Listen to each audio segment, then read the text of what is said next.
अतः बहुत बड़ी डिग्री, बहुत बड़ा ज्ञान प्राप्त करके आए। भगवान कृष्ण ने देखा कि उद्धव को कहीं अभिमान न हो जाए,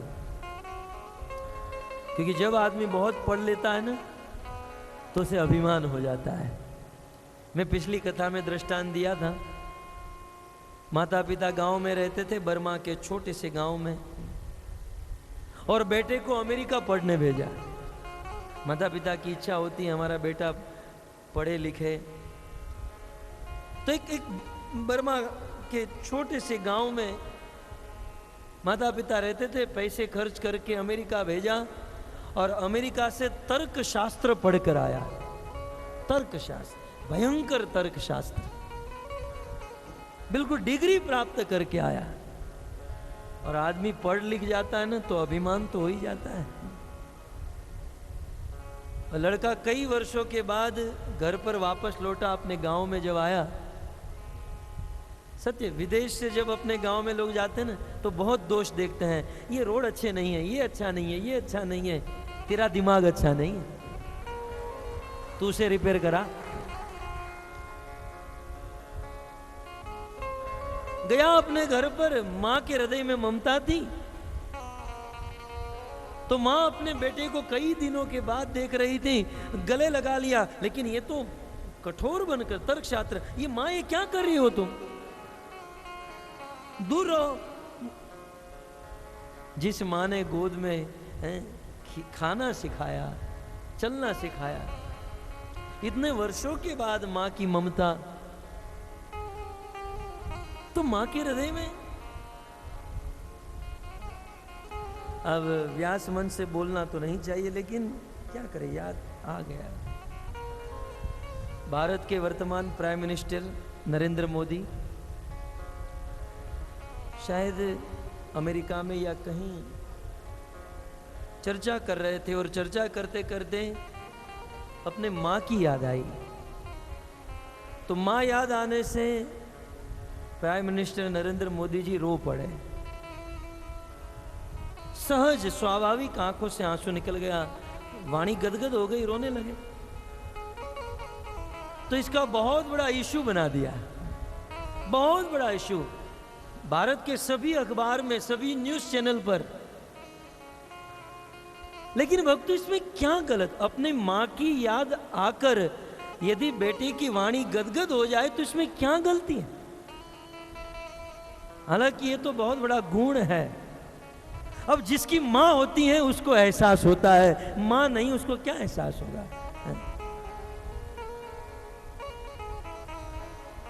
तो मां के हृदय में ममता है, मां गले लगा रही, लेकिन ये तो विदेश से तर्क शास्त्र पढ़कर आया। मां दूर खड़ी रहो। मां तो इतना पिताजी बैठे बैठे देख रहे हैं, विदेश जाकर आया है।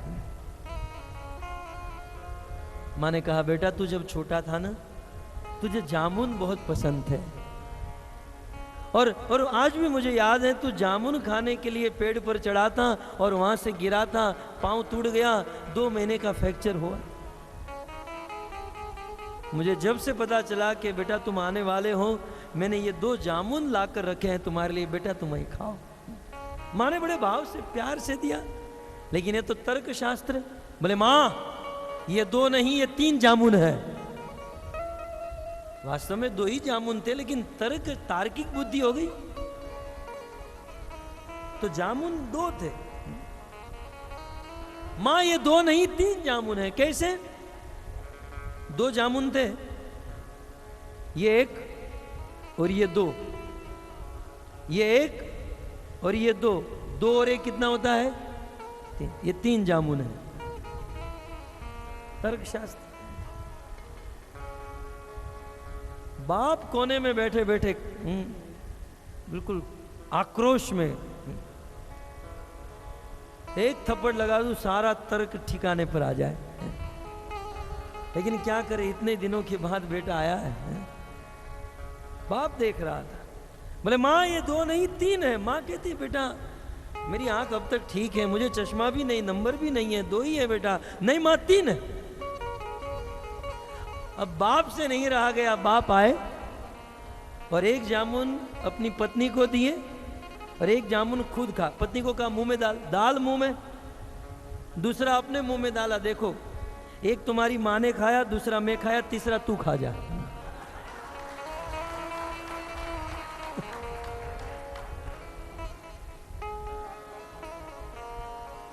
खैर, ये शुष्क ज्ञान है भक्तों, ये तार्किक ज्ञान है, इससे कुछ मिलने वाला नहीं है। तत्व ज्ञान होना चाहिए, तर्क ज्ञान नहीं, तत्व ज्ञान।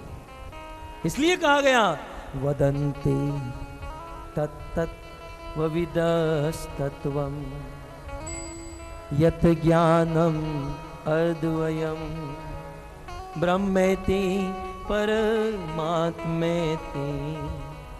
भगवान नितिशब्दते। भगवान कृष्ण ने देखा कि उद्धव को अभिमान न हो जाए, अतः उद्धव को कहा, उद्धव तुम तो बड़े ज्ञानी हो ना, ब्रज में ब्रजवासीगण मेरे विरह में रो रहे हैं। उद्धव तुम ब्रज में जाओ और अपने ज्ञान से उनको ज्ञान प्रदान करो और उनका शोक दूर करो।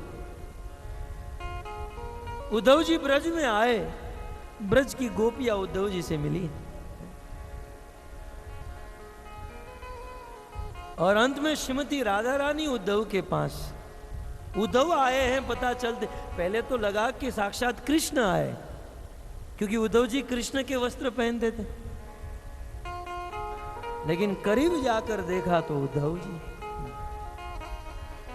थे। कहा, उद्धव हमारे कृष्ण कहां है? कृष्ण के विरह में हमारे एक दिन एक पल करोड़ों करोड़ों युग के समान। उद्धव हमें वादा करके गए हैं, वे कब आएंगे?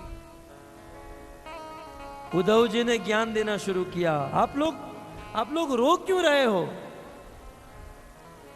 तुम जिसके लिए रो रहे हो वो कण कण में ब्रह्म के रूप में है, आप सबके हृदय में परमात्मा के रूप में है, तुम रो मत। उद्धव जी का ज्ञान था, लेकिन गोपियां तो आखिर गोपियां है ना। श्रीमती राधा रानी ने कहा, उद्धव तुम कहते हो कि अपना मन उस ब्रह्म में लगाओ, उस परमात्मा में लगाओ। उद्धव हम आपकी बात स्वीकार करती, लेकिन क्या करें, हम मजबूर हैं। भगवान ने हमें एक ही मन दिया है और वह मन तो हम हमारे प्यारे श्याम सुंदर को दे चुकी। उद्धव मन न भये 10-20, सूरदास जी ने लिखा, 10-20 मन होता तो हम तुम कहते वहां लगा देते, लेकिन मन तो एक ही है और वो दे चुके। उद्धव ने कहा वही कृष्ण ब्रह्म के रूप में, परमात्मा के रूप में। राधा ने कहा, उद्धव तुम किस ब्रह्म की बात कर रहे हो? किस परमात्मा की बात कर रहे हो? बताओ उद्धव, तुम्हारा ब्रह्म किस रंग का है? अब ब्रह्म तो निराकार है। कल की कथा में आप सुनोगे, यह है ना तीसरी लाइन में, ब्रह्मेति परमात्मेति। तो कल ब्रह्म के विषय में चर्चा होगी, लेकिन यहां पर राधा रानी ने कहा, उद्धव किस ब्रह्म की बात कर रहे हो? मुझे बताओ तुम्हारे ब्रह्म किस रंग का है? उद्धव जी ने कहा, वो तो निराकार। अच्छा उद्धव ये बताओ तुम्हारा ब्रह्म पहनता क्या है? उद्धव ने कहा, वो तो फुकेट वालों की तरह कुछ नहीं पहनता। अब निराकार ब्रह्म क्या पहनेगा? बताओ उद्धव तुम्हारा ब्रह्म खाता क्या है? अब निराकार ब्रह्म क्या खाएगा? अच्छा ये बता दो उद्धव तुम्हारा ब्रह्म रहता कहां है? उद्धव जी कुछ नहीं बोल पाए, उनका ज्ञान विलीन।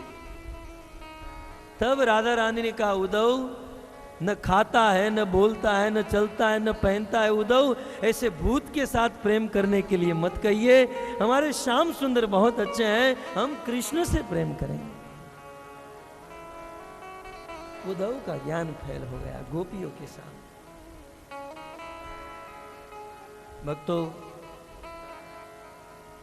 वास्तव में गोपियों का ज्ञान, गोपियों का प्रेम अद्भुत है।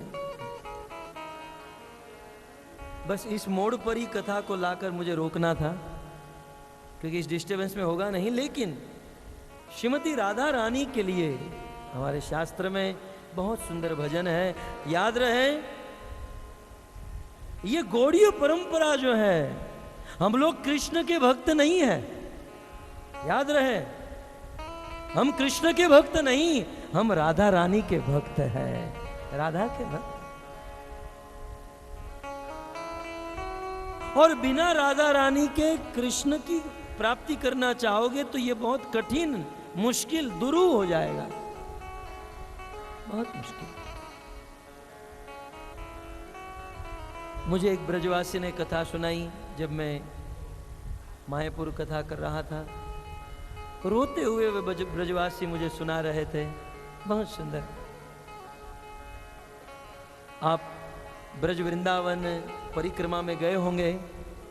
बरसाना में राधा रानी का घर, नंदगांव में कृष्ण का घर।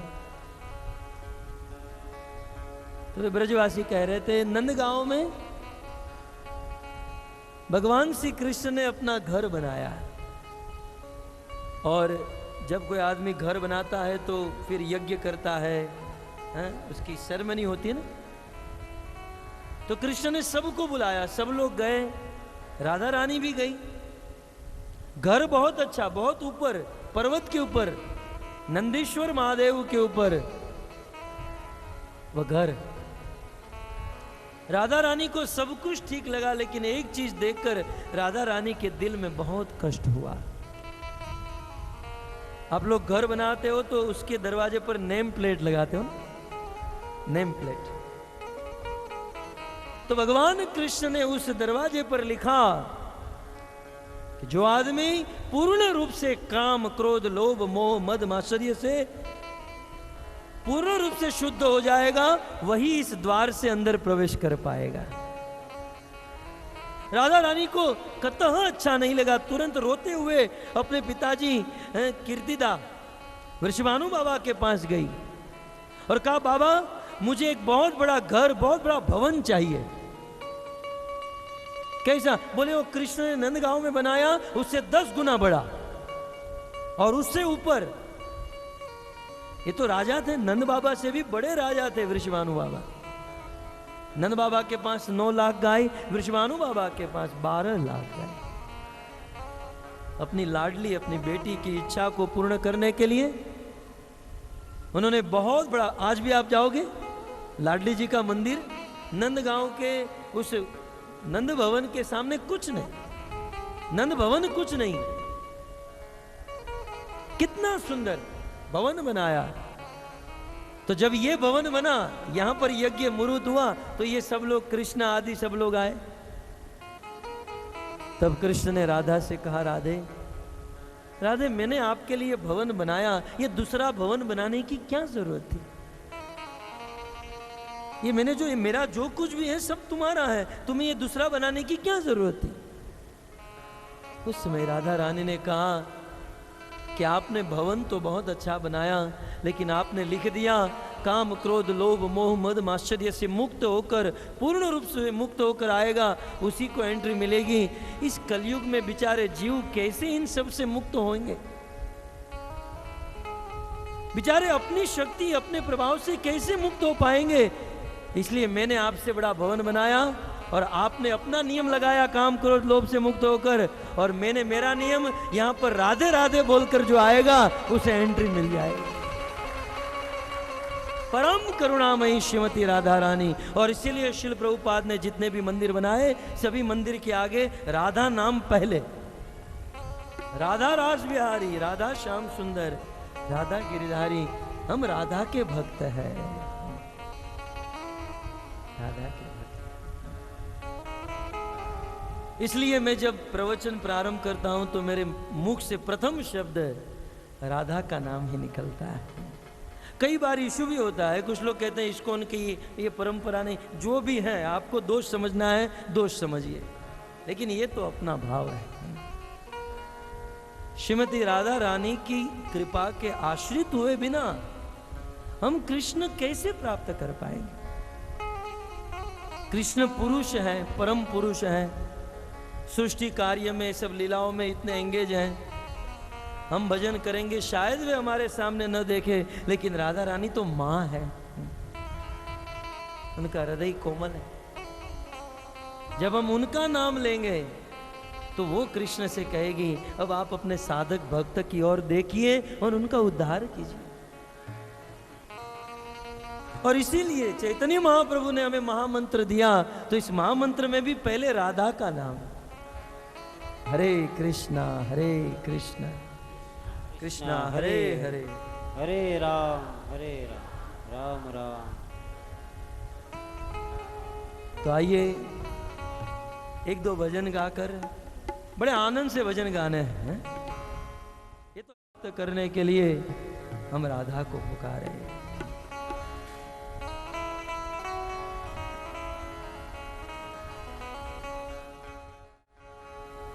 राधा राधा जपत ही भव बाधा मिट जाए, तीनों लोक के आपदा राधा नाम तिजाए। सब द्वारन को छाड़ के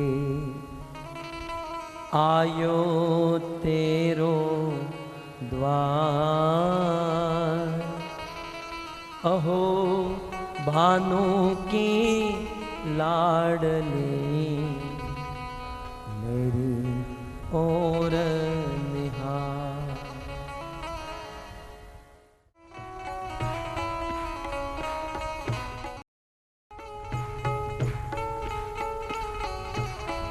सारी दुनिया है दीवानी राधा रानी आपकी, सारी दुनिया है दीवानी राधा रानी आपकी, सारी दुनिया है दीवानी राधा रानी आपकी, सारी दुनिया है दीवानी राधा रानी आपकी, सारी दुनिया है दीवानी, सारी दुनिया है दीवानी राधा रानी आपकी।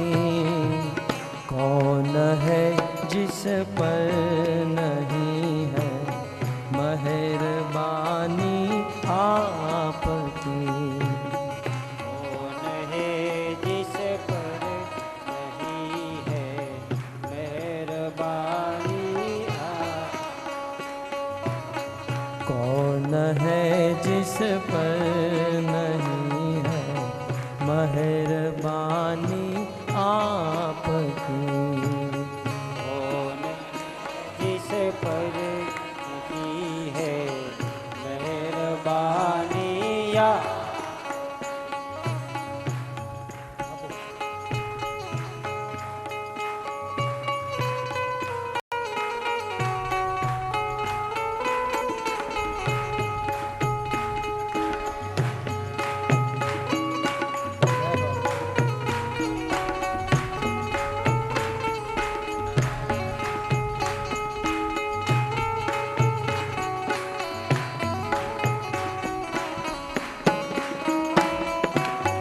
राध है।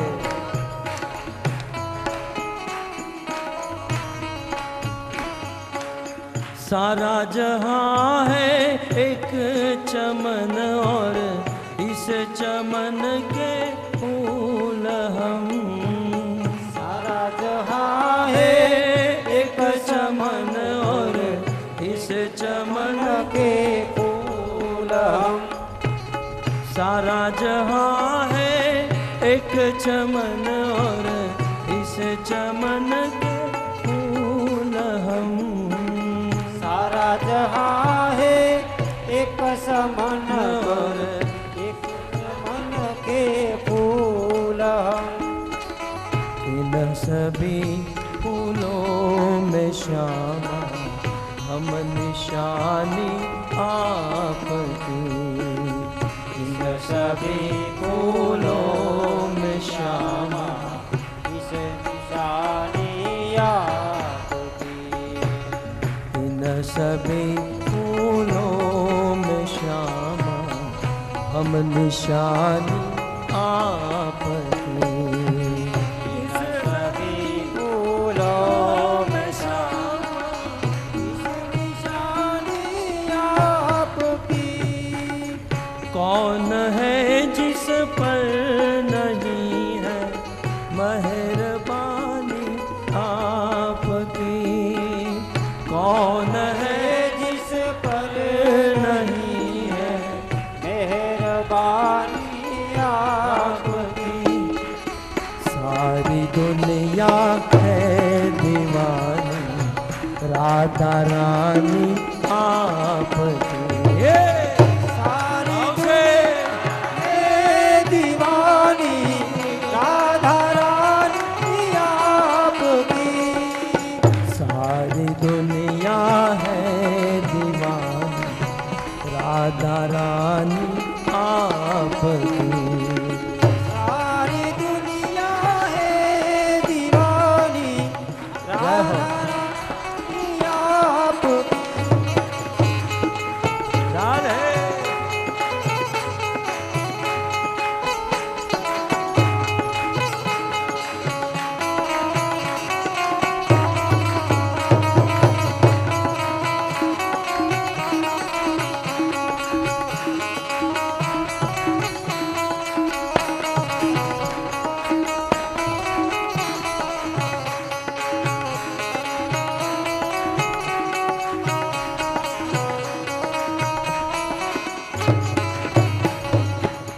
जैसे गंगा और जमुना की धारा बहती भूमि पर।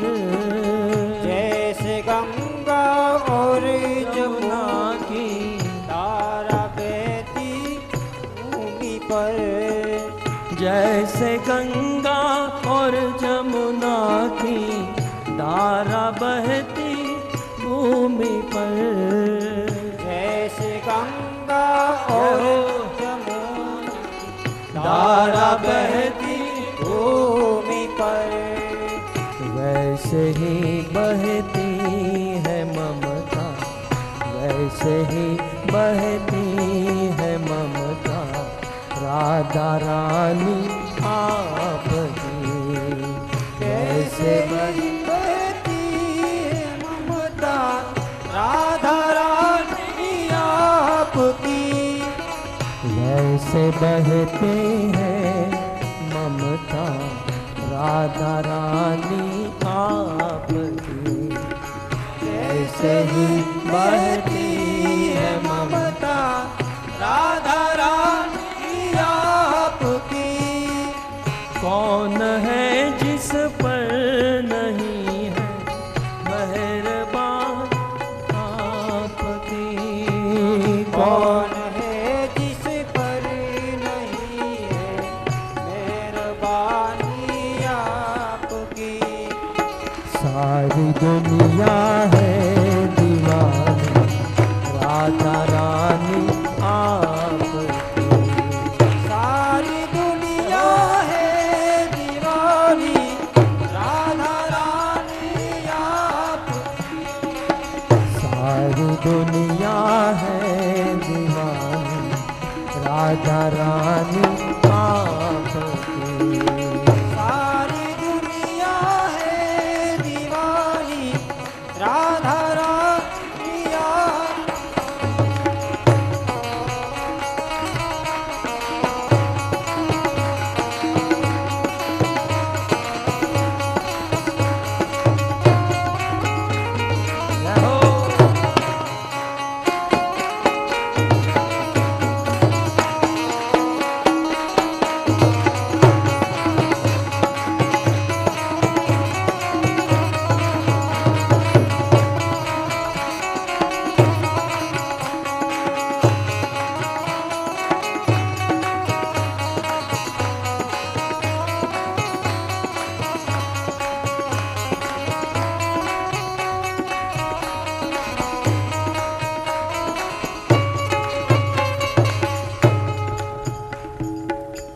तन भी तेरा मन भी तेरा, मेरा क्या है लाडली।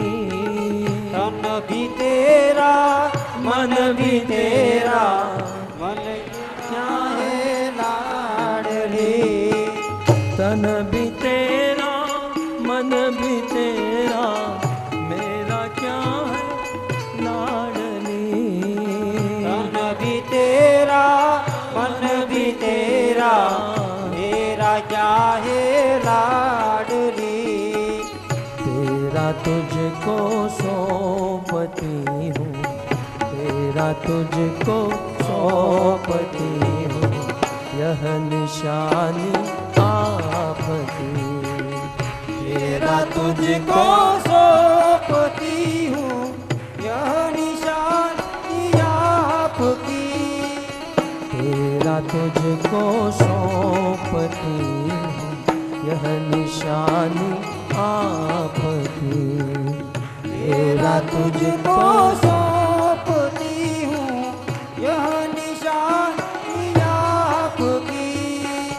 कौन है जिस पर नहीं है मेहरबानी आपकी।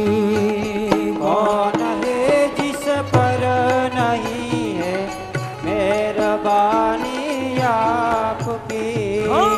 सारी दुनिया है दीवानी राधा रानी आपकी। सारी दुनिया है दीवानी राधा रानी आपकी। सारी दुनिया है दीवानी राधा रानी आपकी। सारी दुनिया है दीवानी राधा रानी।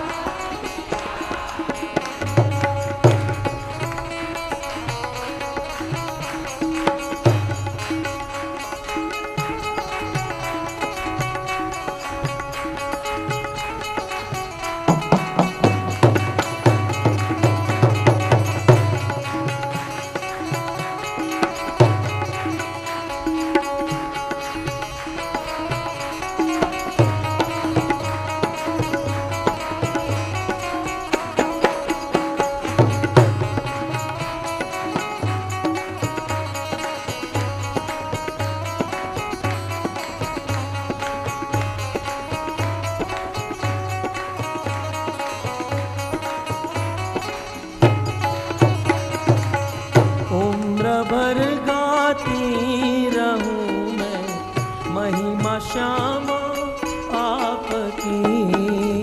उम्र भर गाती रहूं मैं महिमा श्यामा आपकी।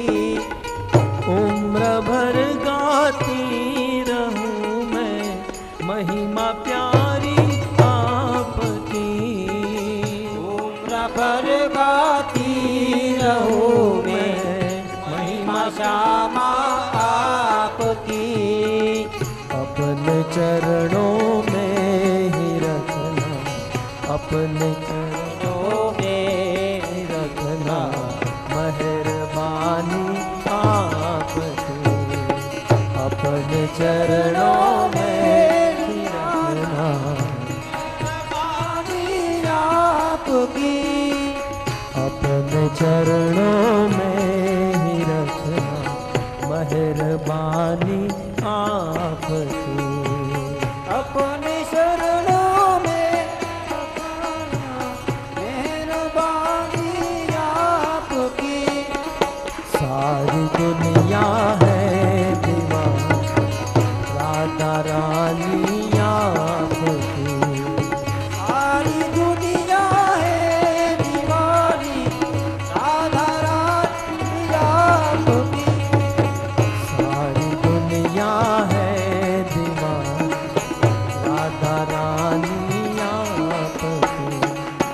सारी दुनिया है दीवानी राधा रानी। कौन है जिस पर नहीं है मेहरबानी आपकी। जिस पर नहीं है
श्रीमती राधा रानी की जय हो।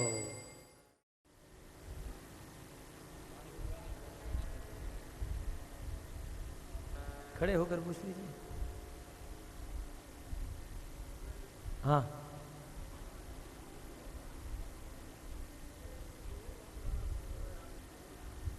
माइक दीजिए, आगे आ जाओ।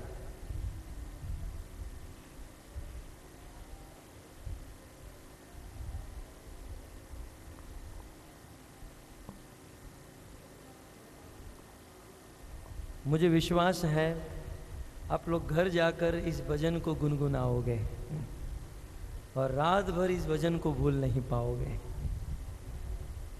हरे कृष्णा। प्रभु जी, कल आपने बताया था कि भगवान बुद्ध, राम, नरसिंह, वराह इत्यादि जो है भगवान श्री कृष्ण के अवतार हैं। यस, ठीक है जी। और हम लोग नॉर्मली हम ये जानते हैं कि हमें ये बचपन से ही सुना गया है कि ये जो जितने भी अवतार हैं भगवान विष्णु के अवतार हैं। हाँ, भगवान विष्णु के अवतार कृष्ण हुए, तो ये कृष्ण के अवतार फिर ये कैसे हुए, इसके बारे में कुछ कंफ्यूजन है, आप इस क्लियर कर दीजिएगा। बहुत सुंदर, थैंक यू जी। धन्यवाद। प्रभु जी का प्रश्न है कि ये जितने भी अवतार हैं भगवान कृष्ण के हैं, और बचपन से सुना है कृष्णा सीरियल और ये सब सीरियलों में देखा है कि जितने भी अवतार हैं विष्णु से होते हैं और कृष्ण भी विष्णु से प्रकट होते हैं। ये कन्फ्यूजन दूर कीजिए, ये प्रश्न है। तो भक्तों, यदि हम मूल में जाए तो सृष्टि के प्रारंभ में, सृष्टि के पहले अहमेवासमेवाग्रे चतुर्श्लोकी भागवत में भगवान ने ब्रह्मा जी को कहा,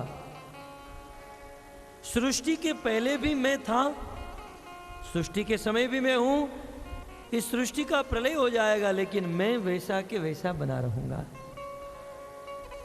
मूल भगवान यदि कोई है तो वो है कृष्ण। आप कहोगे प्रमाण भागवत, श्रीमद् भागवत प्रमाण ममलम